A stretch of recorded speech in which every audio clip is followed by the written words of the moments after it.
Hello and welcome everyone. I'm Gail Hogan and I will be your moderator for this webinar. This is your first time joining us, and if it is, the purpose of this webinar series is to give you the data, facts, and answers as we know them today to help better protect your business and your employees during COVID-19. A few details before we get started. All attendees, with the exception of the speakers, are muted.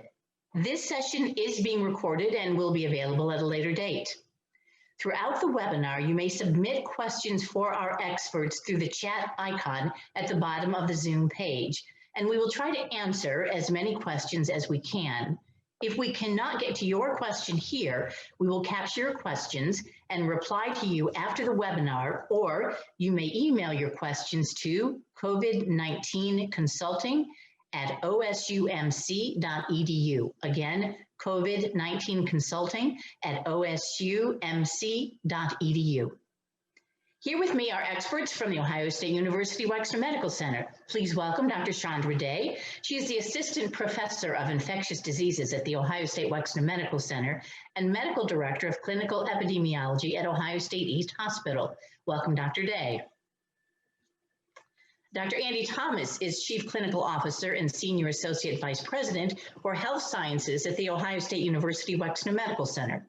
Dr. Thomas has worked on the front lines of Wexner Medical Center's response and management of COVID-19 and serves as an expert on providing best practice on a safer return to the workplace.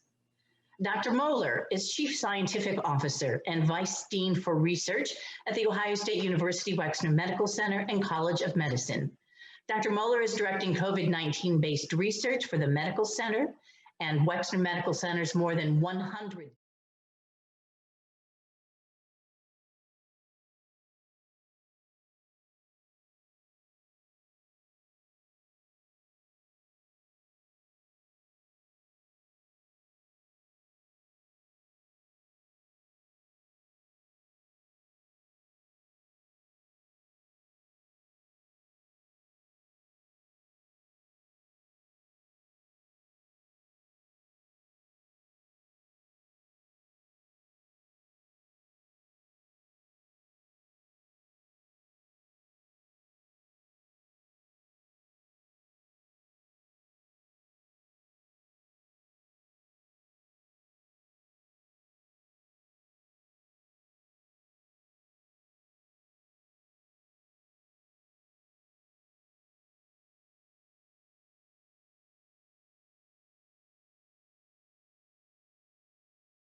Here in terms of new cases, then the 7-day rolling average of new cases, we've actually cut that by 50% over the past month.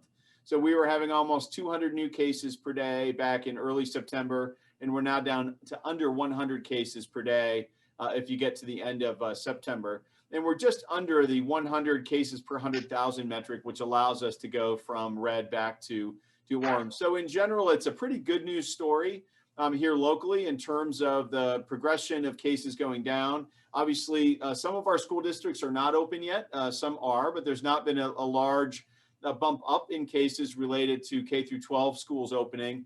And some of what we saw, frankly, back in August was related to the university opening. So that last week of August, first week of September had a higher number of cases coming out of the university, but our cases are now about 1/5 what they were just a few weeks ago, which is a terrific progress.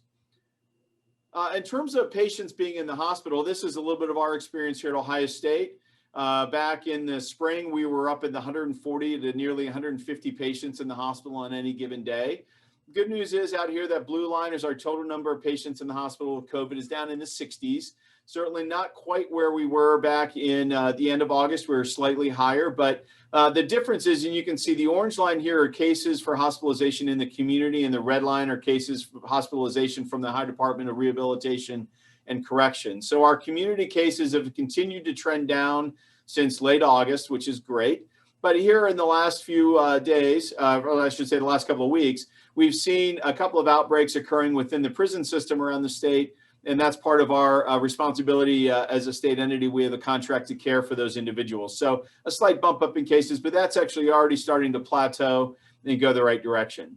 If you look across zone 2, which if you've been on these calls before, is a set of 3 different regions that covers everything from the northwest of us on 33 down to south on 23, southeast on 33, and east on 70. So about a third of the state is in zone 2, which is where Franklin County and Ohio State are located. This blue line gives you the total number of cases in the hospital for all of zone 2. And you can see once again, April and May, far higher number than we got to over the summer in late July, but it's starting to trend back up a little bit, but this is all patients. If you take out the prisoners from ODRC, that number is relatively flat really over the course of the last month. So I think in general, it's a good news story for Central Ohio in terms of total number of cases. And it's a good news story in terms of patients across the entire region in terms of who's in the hospital. So I think, once again, I'm sure our other presenters will have some comments on this, but I think it really comes down to folks taking this seriously, folks wearing face masks, keeping their social distancing, and doing all those public health interventions that we've been asking people to do over the past number of months. So keep up the good work. Thanks, Dr. Thomas. It is refreshing to hear some good news, so thank you for sharing. Dr. Gonzenhauser, can you share with us the progress that we're making in clinical recovery and patient safety? Yeah, absolutely, Gail. Thank you. You know, this has been a challenge since the onset of the pandemic, since it landed here at home.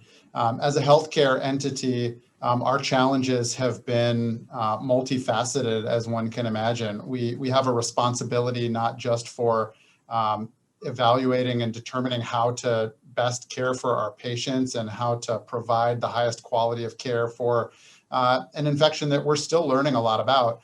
And then also a responsibility for keeping our workforce healthy and able to come in and take care of those patients. And so for us, we've kind of been fighting this on really 2 fronts. And we've made tremendous advances throughout that period of time. I think most people now are pretty familiar with the iterations of patient management and actual infection management that we've been through, bringing novel therapeutics to bear and to market, and determining how best to deploy them to recover patients when they're afflicted with this illness. And then also how this has impacted our ability to provide care through the lockdown and restrictions, when we had to curtail so much of our elective work, and now to recovering that back to what feels like a little bit more of a normal volume of work and population to care for. So as far as hospital operations and our ability to provide care, we are really back to firing on all cylinders.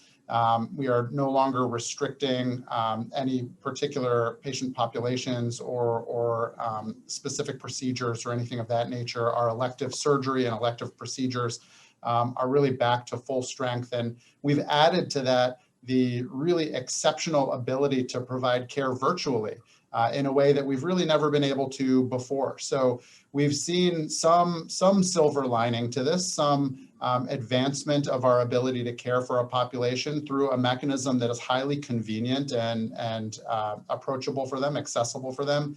And we've used that to expand our access to provide more care to more patients in Central Ohio. So that element of this has really moved along very, very nicely. And I think we're operating in a space where we feel that we've actually extended our ability to provide care for patients. Now, our focus that I think is shared with many of the attendees on the webinar today is that focus in keeping our staff safe and healthy and well and able to do what they need to do every day and fulfill their ability to come in and work and continue to evolve their careers in the workplace. much of our approach has been on continuing to instill this need to really double down on the precautions and the public health precautions that Dr. Thomas mentioned. And then also our ability to evaluate our work staff for any developing threat of infectious spread that they could bring into the organization. We continue to evaluate our workforce with the use of some screening questions as well as temperature screening at the entry points. We leverage some app-based technology that our clinicians and staff can actually assess their own temperature at home and put that into a system that they don't have to have the potential gridlock at the door of doing temp checks when people are entering. And we do much of the same for our visitors to the environment as well, that we're using screening questions and environmental temperature checks to make sure we don't have anybody symptomatic bringing those symptoms into the environments of care. So we've leveraged that. We use a very extensive network of contact tracers as well to get a better understanding once symptoms have developed or a positive case has been identified. To estimate and identify if there are other staff that are at risk and how we can, again, best protect our workforce to stay safe and healthy. So I think many of the challenges that we're addressing now are the same challenges that many of the businesses and employers in Central Ohio and across the nation are facing. And it's that expertise that has continued to evolve.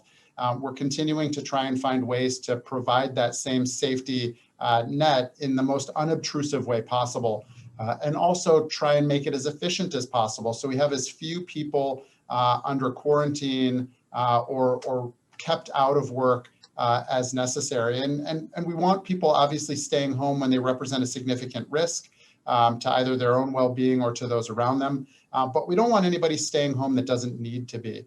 We want everybody able to fulfill their responsibilities and their needs of employment as readily as they can. So we've done a lot of work to really look at that process and make sure that we're staying in line with CDC and Ohio Department of Health guidelines, that in as rare circumstances as possible is somebody being kept from their ability to come to work unless absolutely necessary. So that process continues to evolve. We're looking at this on a near daily basis because, again, we want as few people restricted from this environment as possible, be they staff or visitors from the hospital. We understand how vulnerable it is for patients in the hospital. We understand how challenging it can be for their family and loved ones to not be able to see them. And we understand the impact of keeping somebody from their ability to work as well. So these are all things that we're focused on a daily basis. And I believe as we've moved through navigating those challenges, we have a lot of expertise to offer. And that's part of why we're doing these webinars, as well as extending that ability to consult with businesses out there in the community. Thanks, Gail. Thank you, Dr. Gonsenhauer. We appreciate it. We are heading into the flu season, still in the midst of COVID-19, and that could trigger what some experts are calling a twindemic. Dr. Chandra Day is here to provide insight into the overlap of these two viruses and how best to prepare. Welcome, Dr. Day. Thank you so much for inviting me to come talk about influenza, which as an infectious disease doctor, I'm very passionate about, especially regarding vaccines and vaccine preventable illnesses.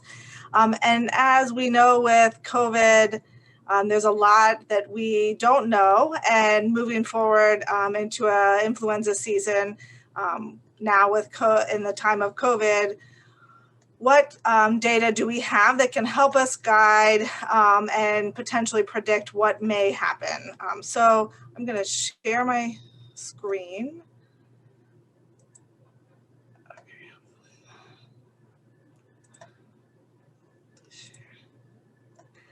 Okay, and talk a little bit about influenza and COVID-19. So just to start to talk about the importance of influenza vaccination. So this is something that is important every year and is even more important now to get the influenza vaccine. So the vaccine is the single best way to prevent seasonal influenza. And it's, again, more important than ever to protect people around you and yourself from influenza, to help reduce potential strain on the healthcare systems that are already strained with COVID. And then the concern with the risk of co-infection with COVID-19 and influenza, which I will talk a little bit more about in a few minutes. So just to give a little more information on influenza vaccine and the key reasons, especially to get influenza vaccine, it helps prevent missed work, illness, medical visits, hospitalizations, and deaths. And we know that influenza vaccines are not perfect, but there's excellent data that shows that people that get vaccinated, even if they acquire influenza, have a reduced severity of illness. So this is data from the CDC that I think is really striking, and it shows the predicted vaccine coverage for past years. So this is looking at adults aged 18 and older in the US from 2010 to 2019. And you can see the 2018 to 19 influenza season. It was 45% of the adult population in the US got the influenza vaccine. There's higher rates of vaccine coverage in children and higher rates in older adults, but this is still lower than we would want to see any year, and especially this year.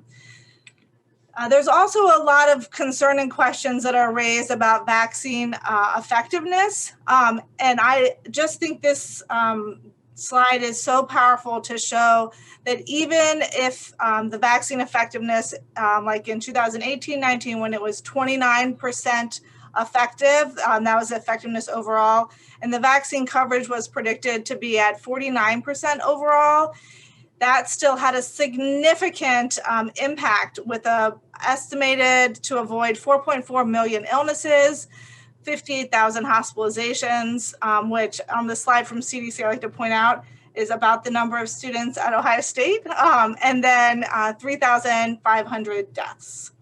So even in times when the vaccine effectiveness was lower than we would want, the importance of vaccine, I think, of influenza vaccination is shown in this slide.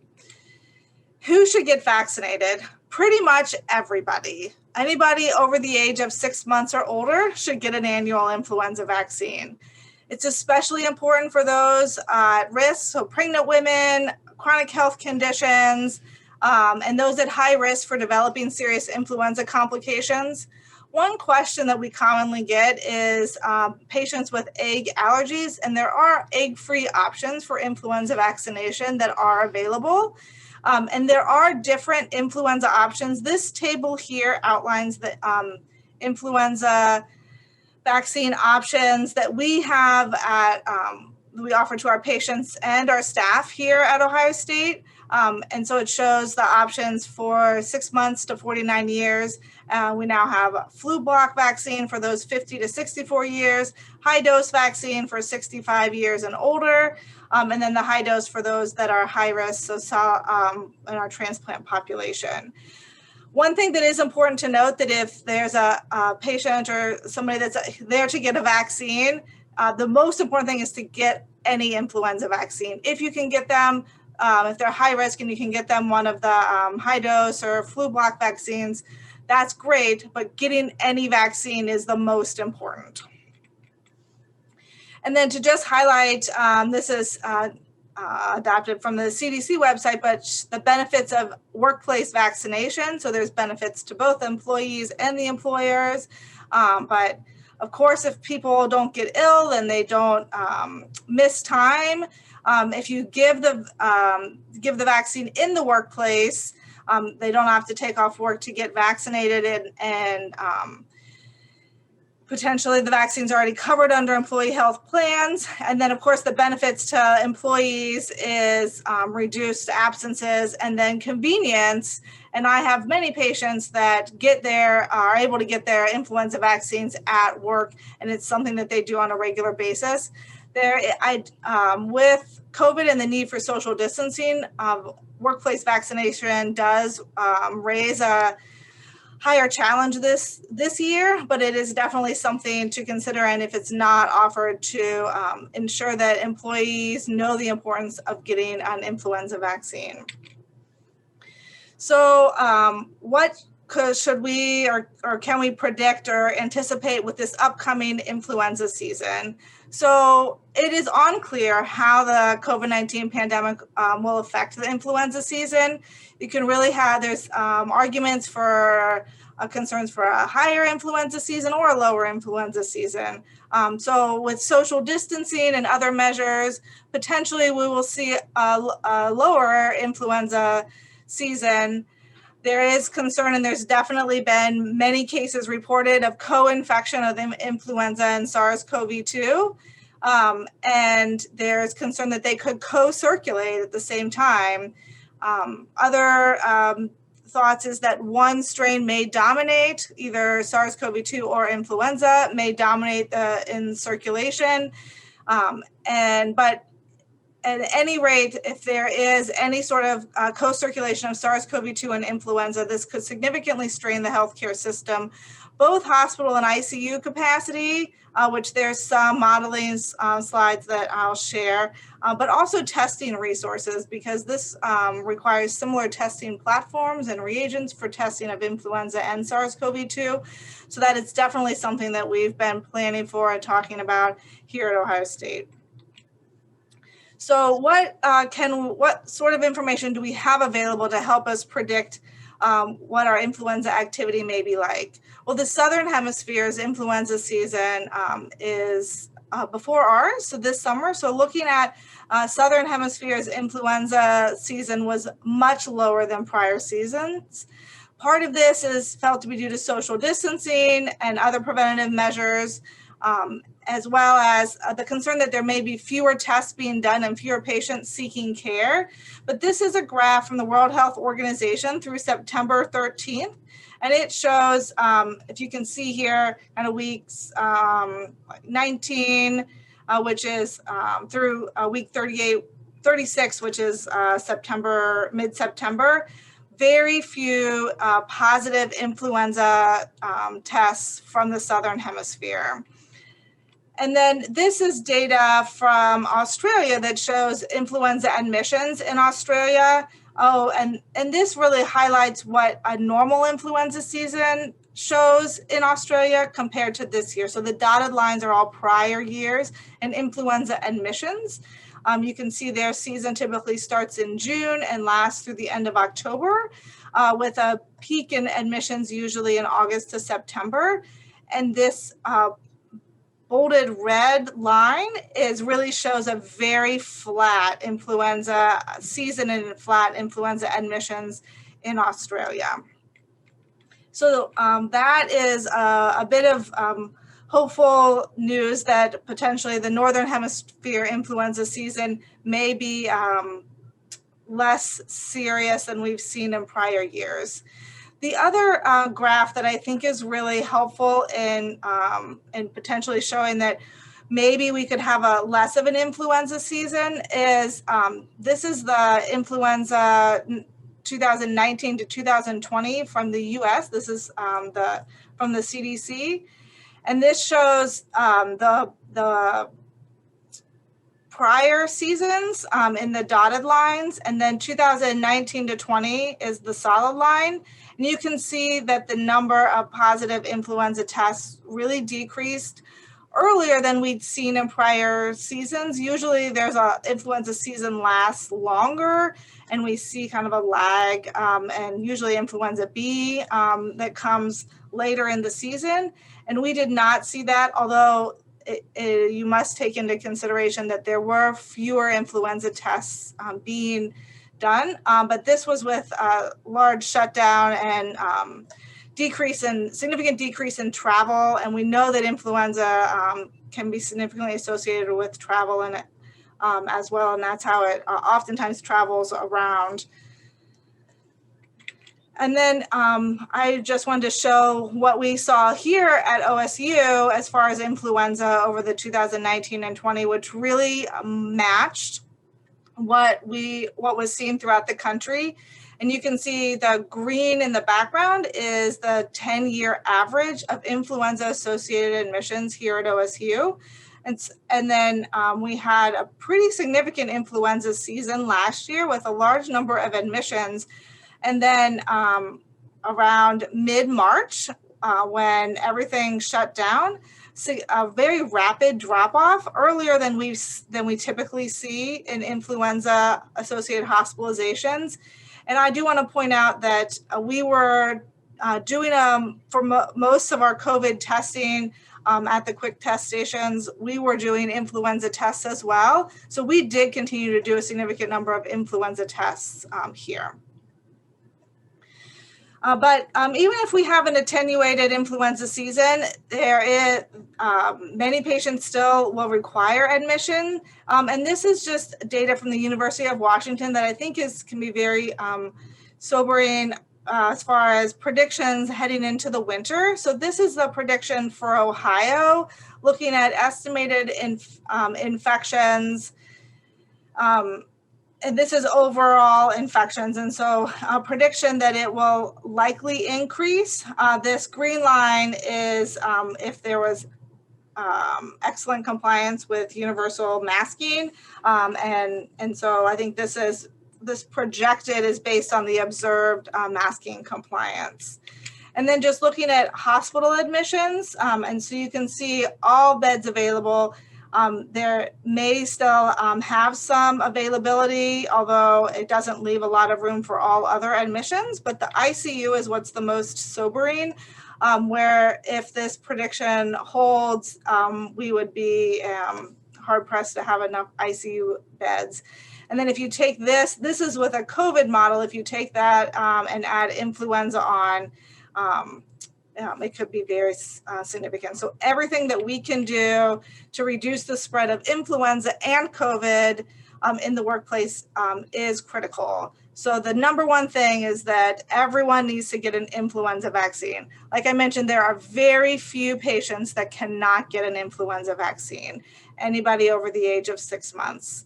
And then with COVID, and Dr. Gonsenhauser mentioned this as well, but need to ensure that employees stay home if they're sick, and that's easy to do and encouraged, and that the policies really allow for that. And then looking at workplace environments to reduce the spread of respiratory viruses. So allow for social distancing, provide sanitizers, workspace disinfectants, especially if there's shared workspaces, to reduce the transmission from contact and surfaces for both influenza and COVID-19. And then the importance of respiratory etiquette, hand hygiene, and then I just can't emphasize enough, if you're sick, it's so important to stay home. And then my last slide are really the take-home points for COVID-19 and influenza. And this is a merged image that shows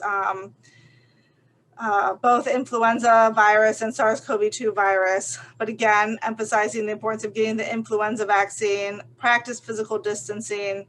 And then the transmission indoors, especially is with the winter months, is really concerning, where both COVID-19 and influenza can transmit indoors. And then the importance of practicing hand hygiene, wearing a mask, and staying home if you're sick.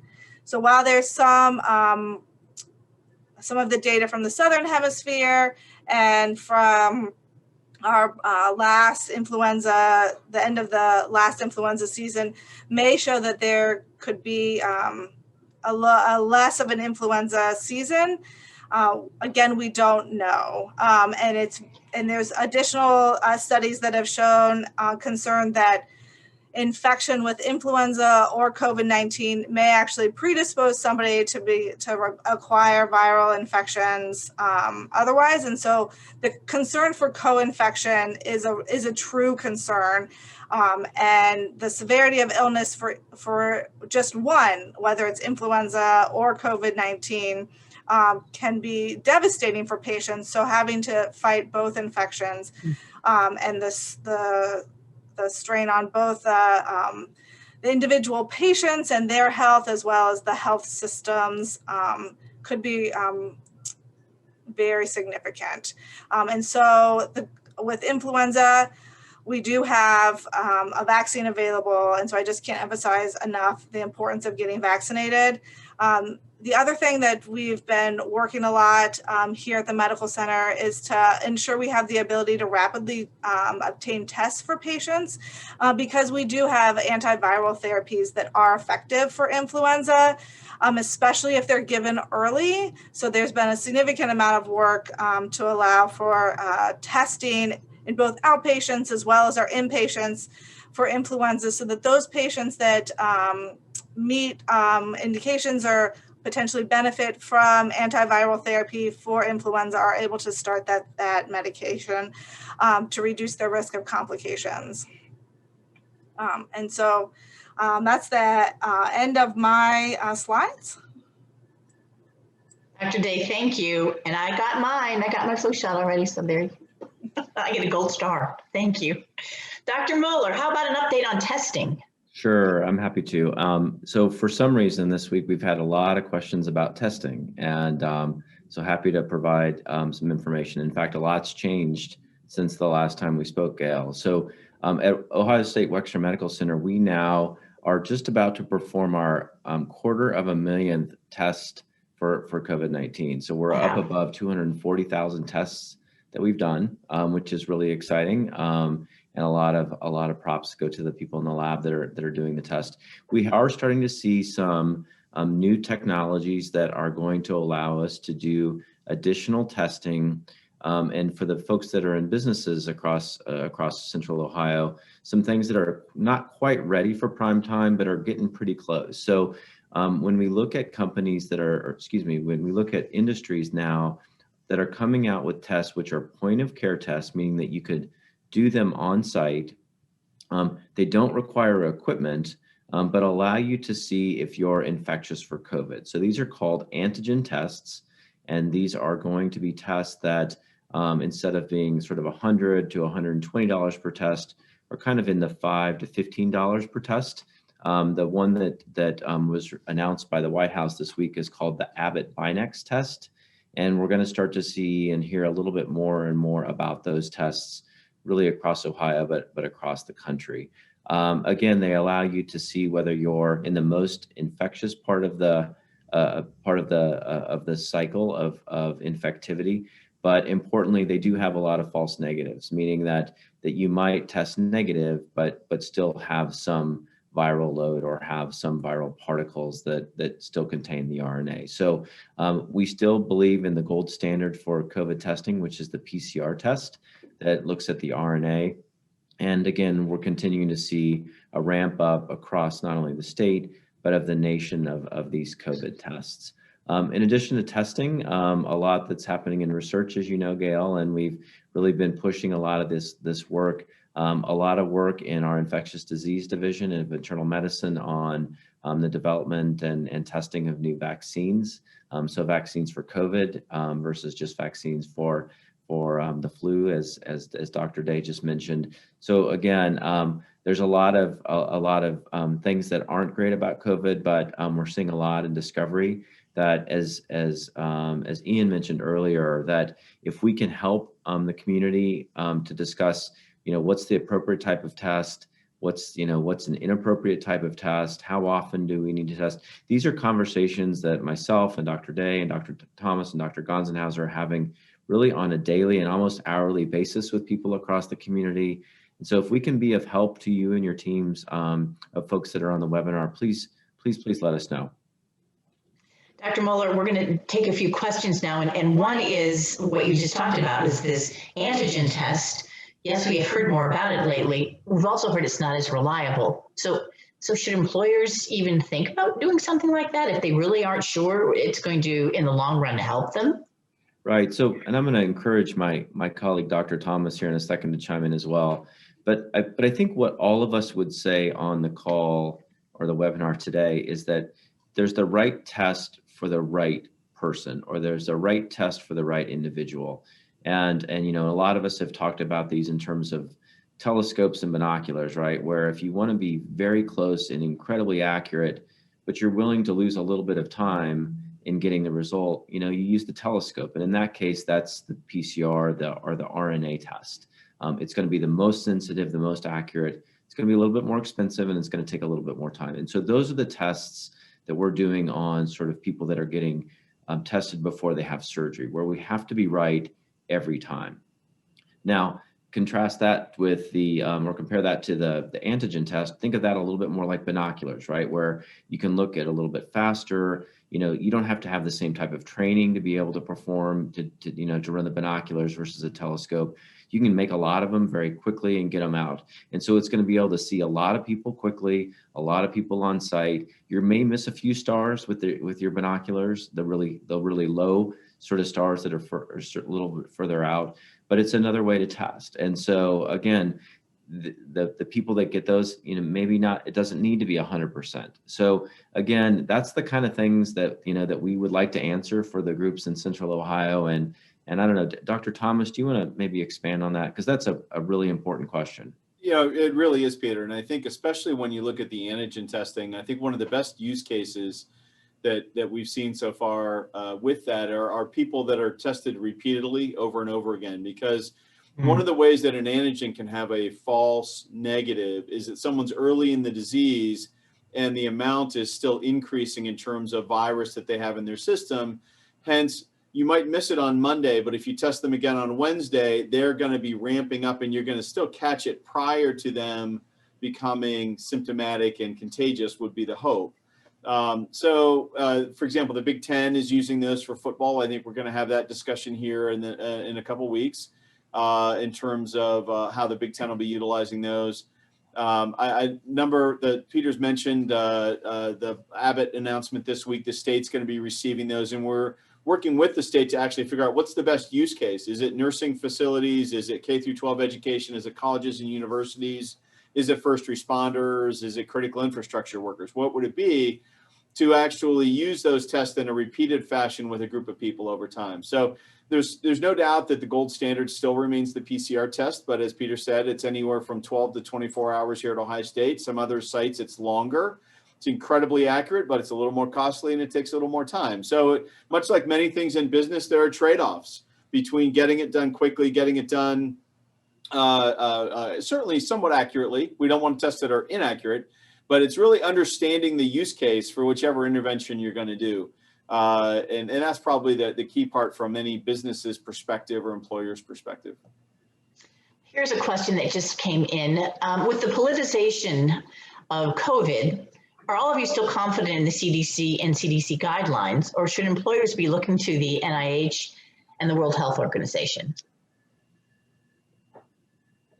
Well, I'll start with that one. I actually think the CDC, for the most part, has done a great job, both at putting information out as they have learned information, but then also being willing to say, new data has come in, we need to change the guideline that we put out. There are a lot of organizations that I think are always hesitant to note that, well, we were a little bit off by 20 degrees last month when we put that out. Here's the latest data. Now, I can tell you as the receiver of that, when we've educated 20,000 employees about how to do something, and then 6 weeks later, it changes by a little bit, that can be frustrating, but I would much rather have the latest science updating me than science from 2 months ago that has been, kind of overturned or changed or even modified a little bit. So I think the politicization, in many ways, when you read the documents from the CDC, I think the heart of the matter is still there and it's very science driven. I think that sometimes if you skip the preamble where they maybe sometimes hedge a little bit and you really get down into the articles that they cite, the basic, building blocks of the guidelines, I think it's still incredibly accurate. And really it's, I think, the best source that we have. Now, the NIH is a research organization. They certainly feed information into the CDC's guidelines, but I don't know that they've been putting out a lot of their own work in these areas in terms of clinical treatment guidelines. I think the CDC has been doing more of that. Now, the FDA, on the other hand, is also a part of that discussion. They're really focused mainly on the medications themselves, what's indicated, what's not indicated, what can be used for emergency use authorization. But I think in general, it remains the best source of truth that we have. I don't know, Peter or Chandra or Ian, if you have any other thoughts that way. Yeah, I just want to echo that the CDC recommendations, when they change the recommendations, they typically have significant scientific data to support that. And so delving into they really base their recommendations on science and what we know about COVID. And as we always say when we're talking about COVID here, is things constantly change and we get more information. This is new, it's still new, and things are still changing, and we're getting more information. And so I still find them to be extremely valuable and evidence-based. Dr. Day, I'm going to continue with you with this question. You talked about the possibility of getting COVID and this year's flu strain together. What have you seen in the Southern Hemisphere? Has that happened very often? So most of the data actually regarding co-infection has come out of reports from China rather than out of the Southern Hemisphere because they've been so low. But there have been some reports of co-infection of influenza and SARS-CoV-2 published that shows that. So it definitely is possible and has been well reported. Although the overall co-infection rate in one report was approximately 3%. So overall has been low. There's been some virologists that have theorized that it's less likely to be co-infected, you're less likely to be co-infected or less likely to have circulating strains, and then other theories of increased risk of secondary infection. And so it's really probably dependent on the virus, and since we're still learning about it, but it is definitely it's definitely possible. We will definitely be evaluating for it, especially in admitted patients and symptomatic febrile patients. We had this question last week and we have it again. So I think people must really be interested in what you all are doing. So they want to know, as doctors, how are you in your own world? Dr. Thomas, you're laughing, but seriously, do you go to the gym? Do you? My wife and I were just discussing this past weekend. With the exception of takeout or delivery, we've not been in a restaurant to eat in person since March. And I'll tell you that we're probably a little overly cautious. I think there are a lot of businesses that are taking this incredibly seriously, and a lot of restaurants, especially, that are doing the same. That being said, with my wife and the business that she helps run and what I do here at the medical center and with the rest of our responsibilities, we just don't feel that we can take the risk of getting ourselves ill. So we've had friends that have gotten sick. All have done fine. I think we all have a colleague here at the medical center who passed away very early on in the disease. And I think with seeing friends get sick and colleagues get sick and one unfortunately pass away, it's kind of hit home. We sometimes have this discussion. We have a 12-year-old at home, and frankly, he knows way too much about coronavirus, more than he should, because he hears us on the phone taking calls from home, and so it's freaked him out a little bit. I mean, to be honest, but it's good to know he's cautious though. But he's now even anxious even to be around his cousins, which is a little, it's unfortunately a testament to the difficulties I think that we're all feeling. But I will say on our part, we've been incredibly cautious. We have a couple of folks that my wife works with that she does have to do some on-site work. So their spouses and us have all agreed that the six of us we're going to be really safe, and then we can see each other because we're all being very, very safe, both at work and outside the workplace. Anyone else want to offer their lifestyle? I'm happy to talk a little bit. I also have 2 kids at home, and I will say I'm much more comfortable doing things outdoors. And so we have been doing outdoor activities with my family. I have eaten at a restaurant outside. And things, and my kids are both going to school, and they know that I'm a huge proponent of masking. They also know a lot about coronavirus. And my now 8-year-old was educating his friend outside about where the name COVID-19 came from, so I was pretty proud about that. But yeah, and I will just say that the latest information from the CDC regarding the transmission of COVID really supports that the risk of transmission is much lower outdoors than indoors. And that is that transmission indoors is one of the biggest concerns that I have going into the winter. Dr. Gonsenhauer, I'm going to go to you again. If you would please share information about the services at Ohio State that you are offering to employees and employers. Yeah, absolutely. Thank you, Gail. So as a spoiler alert, the next webinar is going to be Dr. Thomas's son, my children, and Chandra's children presenting their knowledge on the subject. I think that we have, as I mentioned before, we have had so much of an experience in navigating the challenges that COVID has presented. And those challenges, not just in the arena of patient care and not just in the arena of sort of the public safety elements of this, but really addressing the need of a large organization with diverse faculty and staff and many faculty and staff that need to be on site and can't work remotely for the core business that we perform. And as we've navigated that, we've learned so much about how to do it that we truly feel like we have expertise that would be valuable to businesses across the region.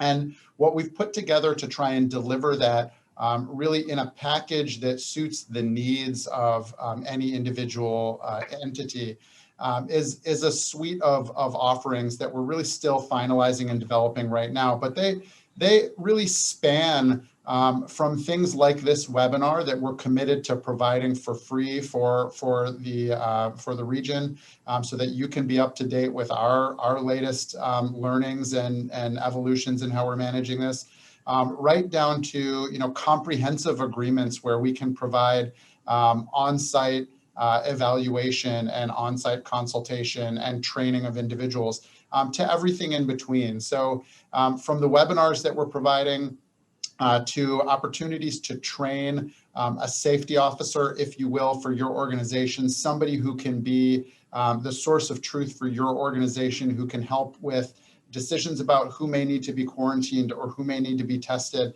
or who needs to be, who can return to work or not.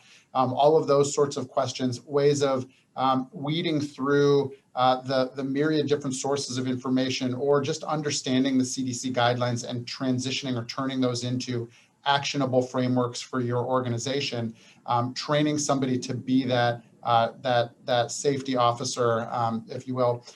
To on-demand phone consultations. We know many of you would just love to get an expert like Dr. Day or Dr. Moeller or Dr. Thomas or myself on the phone for an hour to say, this is what we're doing, or these are the challenges we faced, or we understand how to deploy this set of guidelines, but not quite this other, making that consultative service available. And then also helping with things like potentially putting together a contact tracing system for your organization. These are all of the various different pieces and parts of expertise that we can offer. And come the next webinar, I think we'll be ready to provide you a more complete list of those offerings and really how exactly that will work. But again, we find the expertise, we have diverse expertise here in the organization, and we want to make that available in helping Central Ohio really return to normalcy as best as we can. We know we're going to be living under these precautions and restrictions for the foreseeable future. We're all going to be talking about and dealing with COVID well after the vaccine comes to market and starts to be deployed. So we want this region to be able to get back to as much a sense of normalcy as we can, as safely as possible. And we think we have a lot to offer you all to be able to do that. Thanks, Dr. Gonsenhauer. I appreciate it. And apparently you're all going to have to provide what you do during your life every day. That's going to have to be part of what you offer. I want to thank all of our experts. Thank you all so much for taking part of your day today to be with us. And thank each of you on this webinar for joining us this afternoon. And we hope you will join us for future webinars in this series for the very latest on protecting your business and your employees from COVID-19. If you would like to connect with our team to further explore partnership opportunities, please email COVID-19 consulting at osumc.edu, COVID-19 consulting at osumc.edu. Thank you, and be safe and healthy. Thanks, Gail.